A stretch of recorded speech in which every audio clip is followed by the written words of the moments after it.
नमस्कार, आप देख रहे हैं एसटीवी न्यूज़। मैं हूं रणधीर कुमार। उत्तर बिहार की प्रमुख खबरों की शुरुआत में डालते हैं आज की सुर्खियों पर एक नज़र। बेलगाम अपराधियों ने छौड़ादानों के उप प्रमुख पति को गोलियों से किया छलनी। छौड़ादानों के मटर चौक की है घटना। विधान परिषद चुनाव 2022 के अंतर्गत 4 अप्रैल को मतदान और 7 अप्रैल को होगी मतगणना।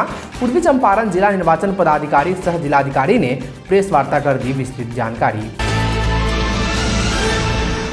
नरकटियागंज में चैत नवरात्रि के पहले दिन मां शैलपुत्री की आराधना के लिए मंदिरों में उमड़ी श्रद्धालुओं की भीड़, हुई पूजा अर्चना। SC/ST एक्ट मामले में फरार चल रहे एक आरोपी को पुलिस ने किया गिरफ्तार, भेजा जेल। नरकटियागंज की शिकारपुर पुलिस ने की कार्रवाई। ढाका पुलिस ने छापेमारी के दौरान एक बाइक और एक बोलेरो के साथ भारी मात्रा में किया शराब जब्त। गिरफ्तार 3 शराब धंधेबाजों पर की जा रही है अग्रिम कार्रवाई। ढाका विद्युत आपूर्ति अवर प्रमंडल कार्यालय में एक सम्मान कार्यक्रम का हुआ आयोजन। उत्कृष्ट कार्य करने वाले विद्युत कर्मियों को किया गया सम्मानित। भारतीय नव वर्ष के अवसर पर मोतिहारी में हाथी, घोड़ा और रथ के साथ निकाली गई विशाल मोटरसाइकिल जुलूस। सबों ने एक दूसरे को दी नव वर्ष की बधाई। सरस्वती विद्या मंदिर मझौलिया में मनाया गया हिंदू नव वर्ष। विद्यालय से निकाली गई प्रभात फेरी। बिजली की शॉर्ट सर्किट से लगी आग, घर में रखा सारा सामान जलकर हुआ खाक। नरकटियागंज का है मामला। ट्रैक्टर चला रहे एक नाबालिग ट्रैक्टर ड्राइवर ने ऑटो में आमने सामने से मारी टक्कर। ऑटो सवार आधा दर्जन लोग हुए घायल। सारण जिले का है मामला।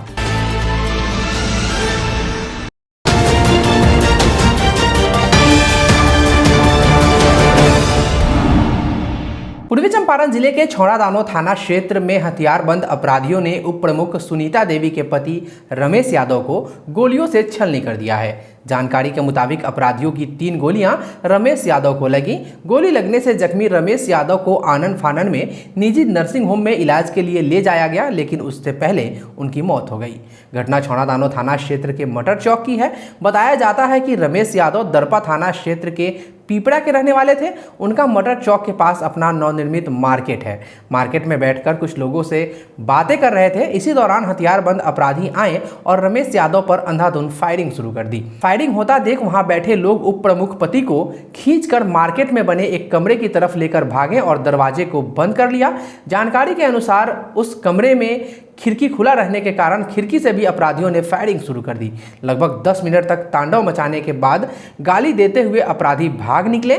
प्रत्यक्षदर्शियों के अनुसार अपराधियों ने लगभग 8 राउंड फायरिंग की। घटना की सूचना पर स्थानीय पुलिस नर्सिंग होम पहुंची। इधर घटना से आक्रोशित स्थानीय लोगों ने मटर चौक को जाम कर दिया। लोगों का आरोप है कि विरोधियों के साजिश के तहत इस वारदात को अंजाम दिया गया है। आरोपियों को सख्त सजा मिले, इसके लिए लोगों ने सड़क जाम कर अब भी प्रदर्शन कर रहे हैं। खबर प्रस्तुत किए जाने तक सड़क जाम है।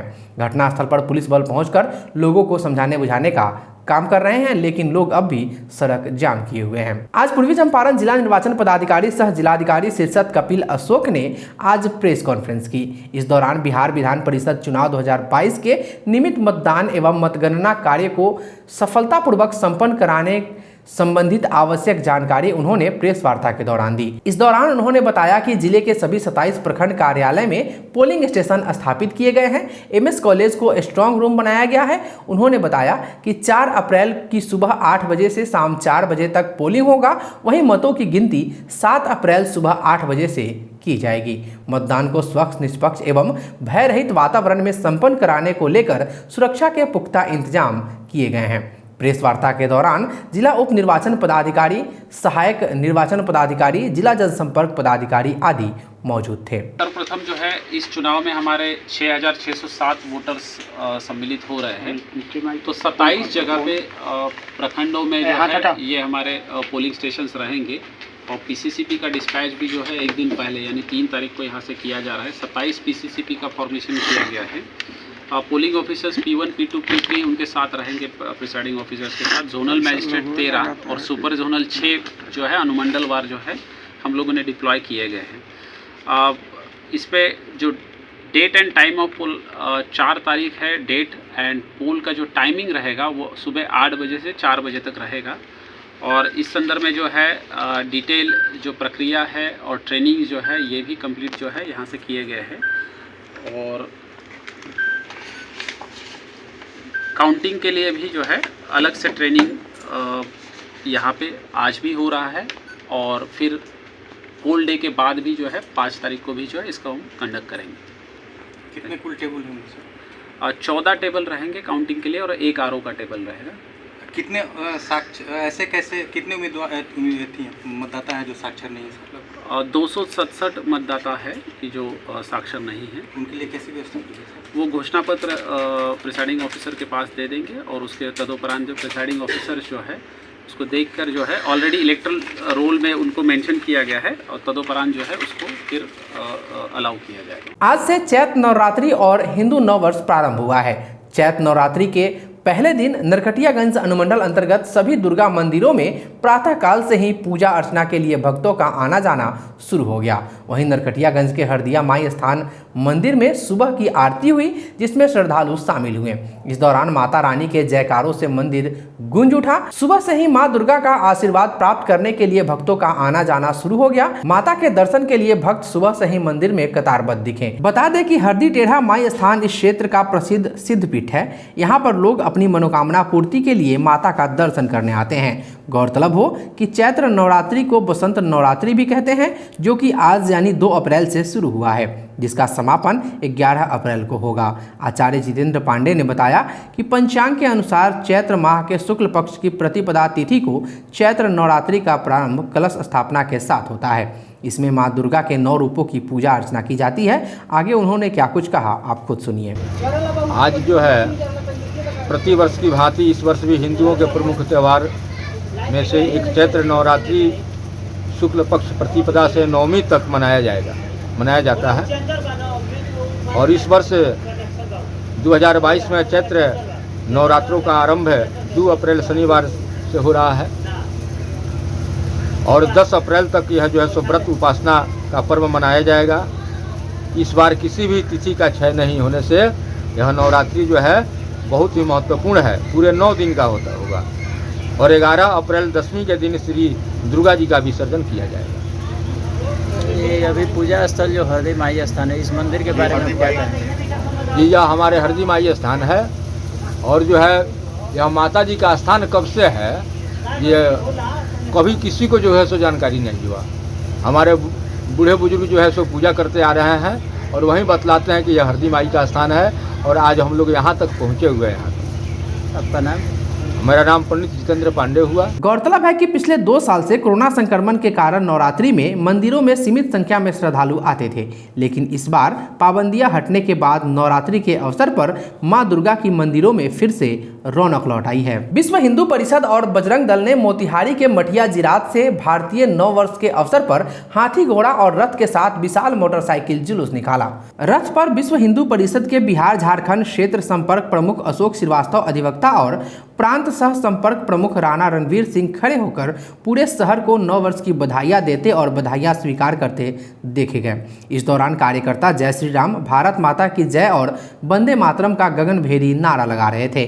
जुलूस पूरे शहर में घूमते हुए हिंदरी बाजार में अश्वमेघ यज्ञ में शंकराचार्य का दर्शन कर समाप्त हो गया। जगह जगह लोगों ने फूलों की बारिश कर जुलूस का स्वागत किया। इन लोगों ने सभी से आह्वान किया कि रामनवमी के दिन सभी अपने अपने घरों पर भगवा ध्वज लगाएं और घरों को दीपक से सजाएं। साथ ही 10 अप्रैल को रामनवमी के अवसर पर ढाका आने का भी आह्वान किया। पश्चिमी चंपारण के नरकटियागंज से खबर है, जहां शिकारपुर पुलिस ने SC/ST एक्ट मामले में फरार चल रहे एक नामजद अभियुक्त को गिरफ्तार कर जेल भेज दिया है। इस संदर्भ में थाना अध्यक्ष अजय कुमार ने जानकारी देते हुए बताया कि सेमरा चौक निवासी हरिहर राम के द्वारा जाति सूचक गाली देने व मारपीट करने के आरोप में प्राथमिकी दर्ज कराई गई है। दर्ज प्राथमिकी के आलोक में कार्रवाई करते हुए महीनों से फरार चल रहे नामजद अभियुक्त कतार मियां पिता जमील मियां, जो सेमरा चौक का निवासी है, उसे गिरफ्तार कर शनिवार को न्यायिक हिरासत में भेज दिया गया है। पूर्वी चंपारण जिले की ढाका पुलिस ने शनिवार के अहले सुबह थाना क्षेत्र के अलग अलग जगहों पर छापेमारी कर भारी मात्रा में शराब के साथ एक बाइक तथा बोलेरो को जब्त किया है। वहीं ढाका पुलिस ने छापेमारी के दौरान 3 धंधेबाजों को भी गिरफ्तार करने में सफलता पाई है। साथ ही बोरे में रखे 2220 बोतल नेपाल निर्मित शराब को भी जब्त किया है। इस संदर्भ में जानकारी देते हुए ढाका थाना अध्यक्ष अभय कुमार ने बताया कि गिरफ्तार धंधेबाज की पहचान ढाका थाना क्षेत्र के करसहिया गांव निवासी भाग्य नारायण कुशवाहा के पुत्र मुकुल कुमार, वहीं दूसरे धंधेबाज की पहचान रक्षा रहीमपुर गांव निवासी रामपुकार शाह के पुत्र साहुल कुमार तथा तीसरे धंधेबाज की पहचान घोड़ा सहन थाना क्षेत्र के लाला टोला लौखान गांव निवासी रेखा राम के पुत्र सुबोध कुमार के रूप में की गई है। उन्होंने बताया कि गिरफ्तार सभी धंधेबाजों पर बिहार मद्य निषेध तथा उत्पाद अधिनियम के सुसंगत धाराओं के तहत मामला दर्ज कर अग्रिम कार्रवाई की जा रही है। पूर्वी चंपारण जिले के ढाका विद्युत आपूर्ति अवर प्रमंडल कार्यालय परिसर में एक सम्मान समारोह का आयोजन किया गया। इस कार्यक्रम के दौरान उत्कृष्ट कार्य करने वाले कार्यपालक सहायक, सुपरवाइजर, मीटर रीडर तथा मानव बल के लगभग 70 कर्मियों के बीच ट्रॉफी, मेडल, प्रशस्ति पत्र, बैग सहित नगद राशि देकर सम्मानित किया गया। आपको बता दें कि ढाका विद्युत आपूर्ति अवर प्रमंडल के सभी कर्मियों के द्वारा अपने लक्ष्य के मुताबिक कड़ी मेहनत करके लगभग 9 करोड़ रुपए के राजस्व की वसूली की गई है, जिसके उपलक्ष्य में यह कार्यक्रम किया गया। हम लोग यहाँ पे पूरे मार्च में जो कलेक्शन में अच्छा परफॉर्मेंस किए हैं, मीटर रीडर हो या सुपरवाइज़र हो या हमारे मानव बल हो, उनके लिए विशेष करके ये आज अवार्ड देने के लिए हम लोग यहाँ पे सब एकत्रित हुए हैं। अवार्ड में सर कौन कौन सा अवार्ड दिया गया है? अवार्ड में जैसे यहाँ पे आपका कैश प्राइज़ भी मिला है, जो सबसे हाईएस्ट सुपर मीटर जो कलेक्शन किए हैं उनको हाईएस्ट जो है आपका कैश प्राइज़ 5000 मिला है। जो सेकेंड थे उनको 3000 मिला है। उसके साथ प्रशस्ति पत्र मिला है, अच्छा, मेडल मिला है। और साथ में जो मानव बल बहुत सबसे ज़्यादा लाइन काटे हैं उनको अलग से पुरस्कृत किया गया है। और हम लोग का जो लक्ष्य था हम लोग उसको अचीव किए हैं। 9 करोड़ कलेक्शन रहा ढाका सब डिवीजन में। इस कार्यक्रम में उपस्थित मोतिहारी के विद्युत कार्यपालक अभियंता प्रेमराज, मोतिहारी के सहायक विद्युत अभियंता विकास कुमार, ढाका के सहायक विद्युत अभियंता चंदन कुमार सहित अन्य अधिकारियों ने अपने हाथों से कार्यपालक, सहायक, सुपरवाइजर, मीटर रीडर सहित मानव बल को सम्मानित किया। मौके पर कनीय अभियंता राजीव रंजन, पंकज सुमन, शक्ति कुमार, हरिकृष्ण शर्मा, आरटी मैनेजर संतोष कुमार, कार्यपालक सहायक ओम प्रकाश शर्मा सहित सभी विद्युत कर्मी उपस्थित रहे। इस दौरान सहायक विद्युत अभियंता चंदन कुमार ने क्या कहा, सुनिए। सरस्वती विद्या मंदिर मझौलिया के द्वारा हिंदू नववर्ष के अवसर पर प्रभात फेरी निकाली गई। तत्पश्चात हनुमान चालीसा पाठ के साथ नए सत्र 2022-23 का शुभारंभ किया गया। विद्यालय के प्रधानाचार्य धनंजय मिश्र ने इस दौरान अपनी बातें रखी और बच्चों को हिंदू नववर्ष के महत्व को बताया। वहीं थाना अध्यक्ष अशोक कुमार ने भी सभी क्षेत्रवासियों से अपील किया कि नववर्ष 1 अप्रैल से ही मनाएं ताकि भारतीय संस्कृति की गरिमा बनी रहे। इस कार्यक्रम में विद्यालय के अध्यक्ष अजीत कुमार सिंह, मझौलिया थाना अध्यक्ष अशोक कुमार, आचार्य राजेश्वर पांडे, युगल किशोर पांडे समेत अभिभावक सम्मिलित हुए। नव वर्ष का बेला है जो 2089 है।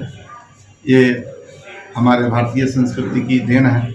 आज ही के दिन हिंदी नव वर्ष की शुरुआत हुई है जो आज प्रायः लुप्त हो गया है। हमारे देशवासियों से अपील है, क्षेत्रवासियों से अपील है कि अगले वर्ष जब भी ये नव वर्ष आवे, हिंदी नव वर्ष आवे, उसको धूमधाम से मनाएं।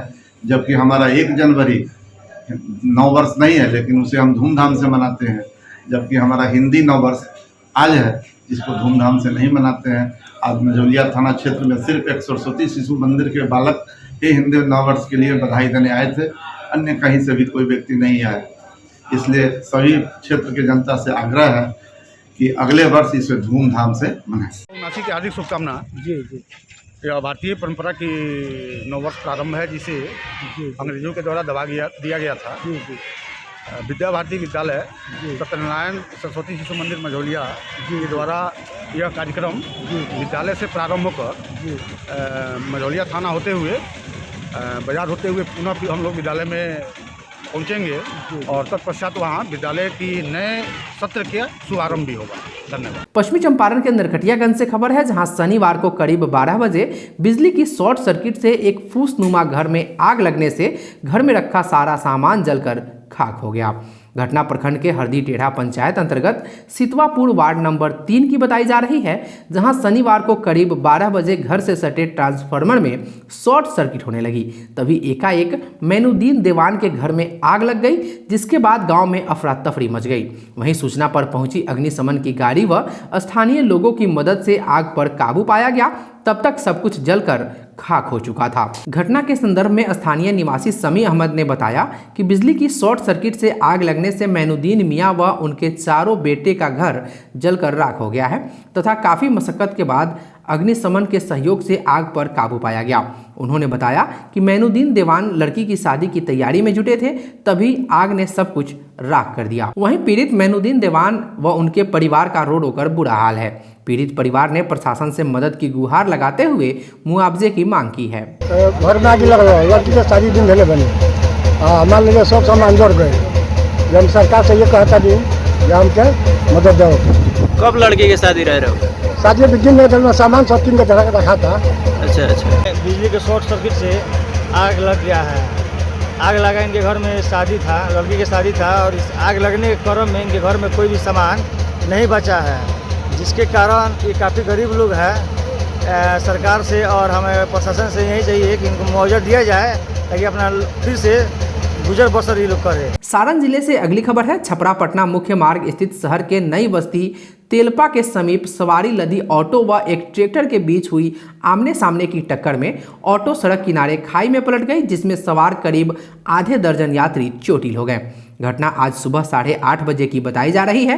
प्राप्त जानकारी के अनुसार ऑटो डोरीगंज से छपरा की तरफ जा रही थी, तभी भिखारी चौक की तरफ से तेज रफ्तार में ट्रैक्टर ड्राइव कर आ रहा एक नाबालिग ट्रैक्टर चालक ने सामने से ऑटो में टक्कर मार दी, जिस घटना में सवारी लदी ऑटो सड़क किनारे खाई में पलट गई, जिसे देख स्थानीय लोग व दुकानदारों ने तत्परता दिखाई व दौड़कर ऑटो में सवार जख्मी यात्रियों को शीघ्र बाहर निकालकर प्राथमिक उपचार के लिए भेजा।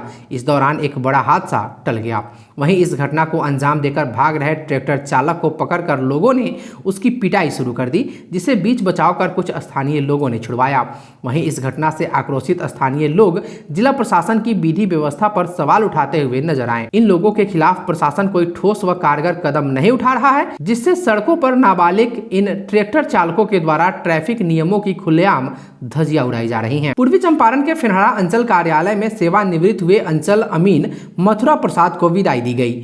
शुक्रवार को अंचल में कार्यरत अंचल अमीन को सेवानिवृत्त होने पर अंचल कार्यालय में विदाई समारोह का आयोजन किया गया, जिसमें अंचल अधिकारी विजेंद्र सिंह सेवानिवृत्त हुए अंचल अमीन मथुरा प्रसाद को फूल माला पहनाकर और अंग वस्त्र देकर विदाई दी। जानकारी के मुताबिक अंचल अमीन मथुरा प्रसाद फिनहरा अंचल में 2002 से अमीन के पद पर कार्यरत थे। वहीं मथुरा प्रसाद ने कहा कि 2003 से 2014 तक पकड़ी दयाल अनुमंडल के 5 अंचल का कार्य देखा करते थे।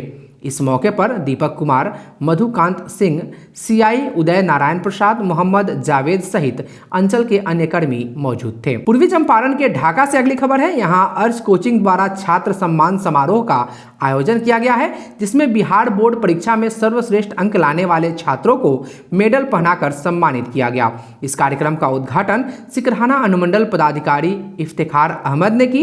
इस मौके पर अनुमंडल पुलिस पदाधिकारी राजेश कुमार, विद्यापति झा, अर्श कोचिंग के संचालक इंजीनियर फिरोज अहमद के साथ साथ अन्य कई गणमान्य लोग उपस्थित रहे। आज के लिए बस इतना ही। एसटीवी न्यूज पर प्रसारित होने वाली खबरें प्रोग्राम्स आप जीटीपीएल के चैनल नंबर 985 और डेन के चैनल नंबर 155 के साथ साथ आप अपनी सुविधानुसार मोबाइल फोन पर भी देख सकते हैं।